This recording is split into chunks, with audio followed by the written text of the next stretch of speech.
sometimes I get so involved in these projects that I don't take the viewer's point of view, which I need to do. And one viewer commented and said, well, Randy, are you going to take the videos of the engine all apart and then stop, or are you going to rebuild it and put it back in the bike and stop, or how far are you going to take this series?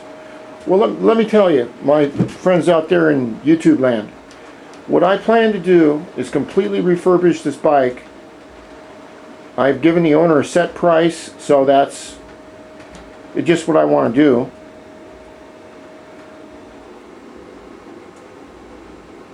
And I plan to go through the bike because I want to explore it. I'm not going to rebuild the carburetor because I've already rebuilt it once, and there's a video series on that. I think I did it a couple years ago on that, and the carburetor works fine, so I'm not going to mess with it. I will clean it up, but I'm not going to mess with it.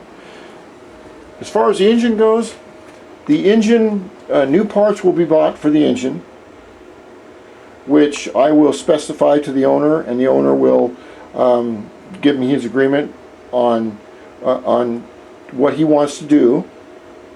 And I should rephrase that. If the owner wants to buy the parts that I recommend, then I will order the new parts. We'll have a new crankshaft assembly right here.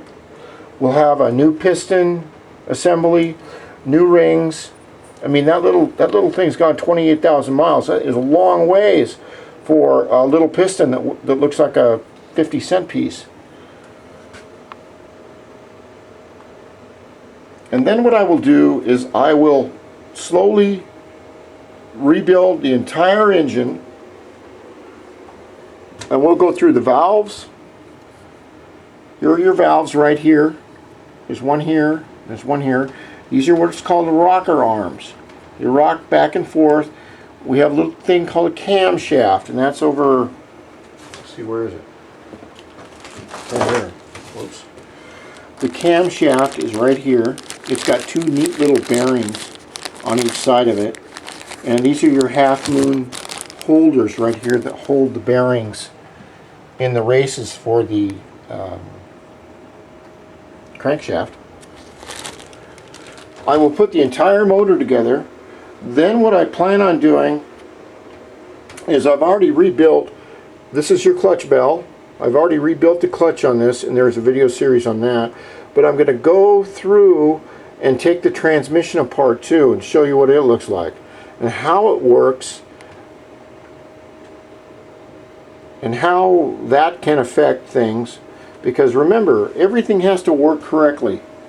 Because if one part is weak, this belt can be the strongest Kevlar belt in the world, but if there is one little knife mark right down here which causes that belt to be weak, 80% in that one spot, the belt is only as strong as its weakest point.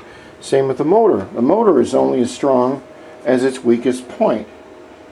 And this is a very good candidate because it's got so many miles, but it's also in very good shape, and I'm wondering, maybe it's because the owner used aircraft fuel in it all the time. Low lead 100. He had access to it, and I'm just wondering if that had something to do with the longevity of keeping everything in such good shape. I don't know yet. But I'm going to go through, and this will have to be replaced because this is just eating away right here. The exhaust gases and electrolysis has destroyed it. But I want to get this this reed valve out and look at it.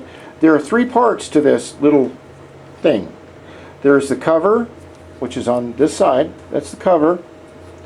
Then it has an O-ring which goes all the way around it, which you can't see because it's a mess. It's all carbonized. And then they have the reed valve itself, which is this unit right here. And I have to take it out with a pick tool or a hook tool. Then I have to go back in and clean out all of this hole deal. And you can see where the back is. See that bulge? That is a chamber right there. So we have to clean all that out and clean this little hole out right here. And see how that looks. Then I'll have to go through and make a list of everything and talk to the owner and see where he wants to go on it. I still have a few months to go, but I'm trying to spend a little time every weekend to put this all back together. And I have noticed that there isn't any Ruckus rebuild videos on YouTube, or not in a lot of places. So I'm going to make a complete, not an inventory, but a documentary on how to rebuild this Generation 1 engine. And if you have a Ruckus, which is very popular in my town, I've noticed maybe 10 or 12 of them around here, then if you have a problem, you can look at my videos for free and see if they help you. Okay, I'm going to take this apart and then we'll analyze it.